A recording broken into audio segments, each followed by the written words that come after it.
Chicken dum biryani ఇలా చేస్తే bachelors అయినా, బిగినర్స్ అయినా ఎవరైనా చేయొచ్చు. అంత ఈజీగా ఉంటది. అంతే టేస్టీగా ఉంటది. ఒకసారి మీరు కూడా ట్రై చేయండి.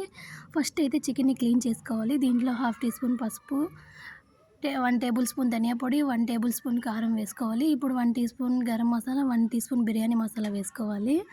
ఇప్పుడు ఇప్పుడు కొంచెం కొత్తిమీర, పుదీనా, ఫ్రైడ్ ఆనియన్స్, పెరుగు, ఇంకా టేస్ట్‌కి తగ్గ సాల్ట్ వేసుకోవాలి. ఆయిల్ వేసుకొని చికెన్‌ని బాగా మ్యారినేషన్ చేసుకోవాలి. ఇప్పుడు రైస్ కోసం వాటర్ పెట్టుకోవాలి. దీంట్లో కొంచెం కొత్తిమీర, పుదీనా, బిర్యానీ దినుసులు, సాల్ట్ వేసుకోవాలి. వాటర్ బాగా తెల్లిన తర్వాత రైస్ వేసుకొని ఒక 60% బాయిల్ చేసుకోవాలి. ఇప్పుడు చికెన్ మీద లేయర్లుగా రైస్ వేసుకోవాలి. ఫ్రైడ్ ఆనియన్స్, కొత్తిమీర, పుదీనా వేసుకొని రైస్ వాటరు, గరం మసాలా దమ్ పెట్టుకోవాలి. ఇప్పుడు 10 మినిట్స్ లో ఫ్లేమ్‌లో, 10 మినిట్స్ మీడియం ఫ్లేమ్‌లో ఉంచుకొని దమ్ చేసుకుంటే ఎంతో టేస్టీగా ఉండే చికెన్ బిర్యానీ రెడీ అవుతుంది. ఒకసారి మీరు కూడా ట్రై చేయండి. అలాగే సబ్స్క్రైబ్